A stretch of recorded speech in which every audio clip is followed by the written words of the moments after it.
एक बड़ी पुरानी कहावत है, कहते हैं समर्थ को नहीं दोष गोसाई। चीन के एक बड़े विद्वान ने आखिरकार पाकिस्तान को सीपेक की मीटिंग में ये क्यों कह दिया कि भारत से जाकर सीखो। जानेंगे आखिर क्या मामला हुआ था। इस मीटिंग में चाइना के वाइस प्रीमियर भी थे शामिल और इस मीटिंग में ये कहा गया मामला कुछ तो बड़ा जरूर होगा। जहां एक तरफ ये सब कुछ हो रहा है तो वहीं दूसरी तरफ रूस ये किस वाले मोड में जा रहा है। रूस ने तुर्की के जहाजों पर गोली क्यों चलाई, जिसके बाद तुर्की नाटो से अमेरिका से क्या कहने लगा है। जानेंगे जियोपॉलिटिक्स में क्या कुछ चल रहा है। आइए जानते हैं इन खबरों को विस्तार से। सालगिरह थे 10वें वाले पाकिस्तान और चाइना के प्रोजेक्ट सीपेक के और इस मौके पर वाइस प्रीमियर यानी कि उप प्रधानमंत्री चाइना का यहाँ पधारा था। वैसे तो शहबाज शरीफ ने जिनपिंग को लाने की कोशिश की थी, लेकिन जिनपिंग यहाँ नहीं आया,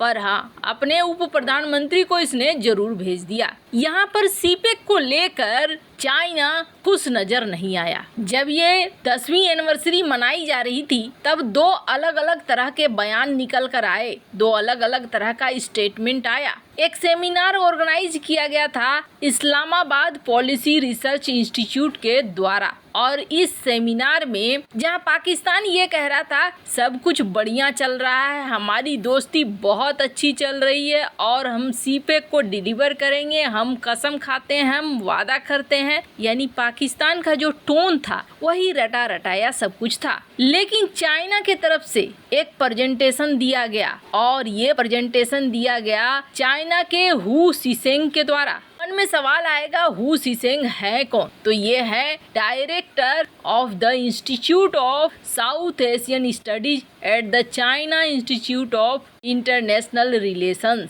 CICIR। वैसे आपको बता दें, साधारण भाषा में समझिए कि दक्षिण एशिया में जो कुछ भी घटता है और जिस तरीके के रिश्ते देशों के बीच में हैं, उनके लिए इन्होंने एक इंस्टीट्यूट बनाकर रखा है जो सारी चीज पॉलिसी वगैरह को ध्यान से देखे। एक तरीके से मान लीजिए कि ये सिक्योरिटी अफेयर्स के थिंक टैंक हैं चाइना के पार्टी स्टेट सिस्टम के, जो बताते हैं अपनी सरकार को यहाँ पर क्या घट रहा है और क्या हो रहा है। मतलब वो चाची वाला रोल निभाते हैं। हु ने एक बात कही, उन्होंने कहा सबसे पहले तो पाकिस्तानी प्रांतों के कंडीशन को सुधारिए। जब तक लोकल लेवल पर चीजें नहीं सुधरेगी तब तक मार्केट लेवल पर भी चीजें नहीं सुधरेगी। उन्होंने पाकिस्तानियों से कहा कि भारत को देखो, भारत के रैपिड डेवलपमेंट को देखो कितनी तेजी से बढ़ रहा है। और क्यों बढ़ रहा है? क्योंकि भारत अपने गुजरात के एक्सपीरियंस को साथ लेकर आया है। अब स्क्रीन पर आप देख सकते हैं इस डेक्कन हेराल्ड की जो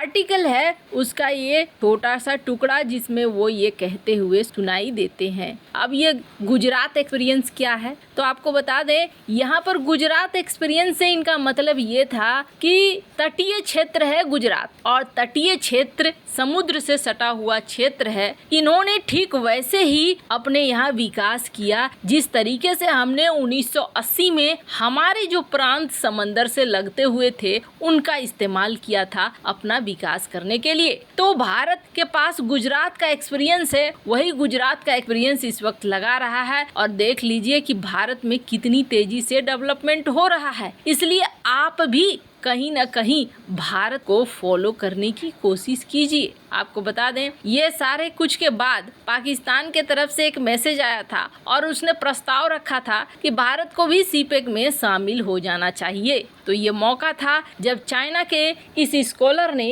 कहा था कि भारत से सीखो, भारत किस तरीके से बदल रहा है।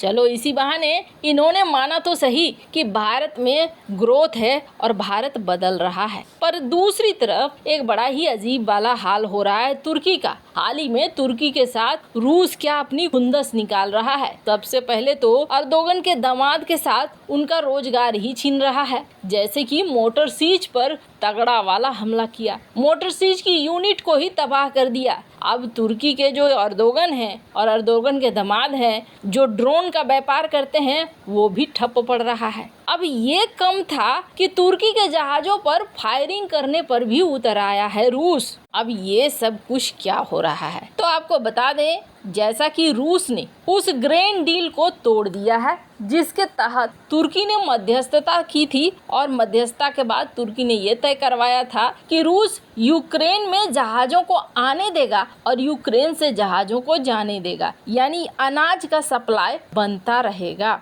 पर रूस ने कहा कि ठीक है, अनाज का सप्लाई बनता रहेगा, कुछ एग्रीमेंट कर लो। कहा जाता है कि रूस ने भी उसमें 5 पॉइंट रखे थे और कहा था कि अगर ये ग्रेन डील चाहिए दुनिया को तो मेरे भी 5 पॉइंट मानने होंगे। अब अचानक से पिछले महीने ये ग्रेन डील फिर से तय होनी थी, एक्सटेंड होनी थी, बढ़नी थी, पर रूस ने कहा कि तुमने हमारी शर्तों को कहाँ माना। जो जहाज आते हैं उस जहाज में अनाज थोड़ी होता है, अनाज से ज्यादा तो हथियार होता है, इसलिए हम इस ग्रेन डील को तोड़ रहे हैं। और ये ब्लैक सी ग्रेन डील टूट गई। ब्लैक सी ग्रेन डील करवाने में मध्यस्थ की भूमिका निभाई थी तुर्की ने। अब तुर्की ने जब मध्यस्थ की भूमिका निभाई थी तो उसने ये नहीं सोचा था कि रूस उसके साथ कुछ ऐसा करेगा। तुर्की के जहाज निकले। वैसे तो तुर्की की कंपनी द्वारा ये जहाज कहा जाता है कि रूटीन यात्रा पर निकले हुए थे। यूक्रेन ने बाकायदा एक वीडियो जारी किया है और इस वीडियो में दिखाया गया है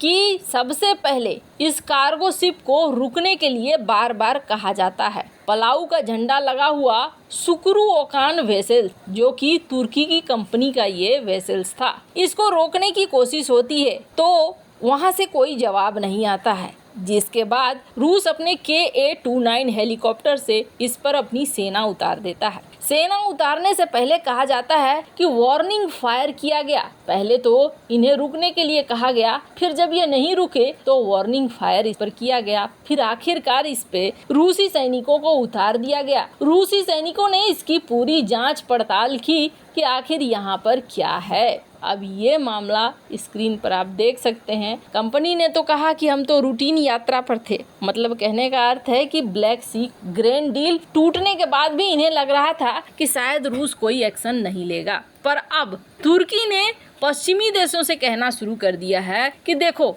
अगर तुम्हें ग्रेन डील वापस चाहिए, अनाजों का सौदा वापस चाहिए, तो तुम्हें बात माननी होगी और तुम्हें पॉइंट्स को भी मानना होगा जिन पॉइंट्स को लेकर तय हुआ था। सिर्फ अपनी बात रखने से नहीं होगा। खैर, ये तो समझ में आ गया कि यहाँ पर रूस अब इस मोड में है कि चाहे कोई भी आए, हम इस ग्रेन डील को तब तक नहीं होने देंगे जब तक हमारी शर्तों को भी नहीं माना जाता है। सवाल उठेगा, इनकी शर्तें क्या हैं? इनकी 5 शर्तें हैं और उन शर्तों में से एक महत्वपूर्ण शर्त था कि फर्टिलाइजर से प्रतिबंध हटा लो, और कुछ छोटी छोटी चीजें थी, बहुत डिटेल में कुछ नहीं था, एकदम छोटी छोटी मांग है, जैसे कि खेती वाली चीजें और कुछ छोटे छोटे स्पेयर पार्ट्स, उनसे प्रतिबंधों को हटाओ। है, इन सब मामले में आपकी क्या राय है? कमेंट कर जरूर बताएं। जल्द मिलते हैं अगले वीडियो में नई खबर के साथ।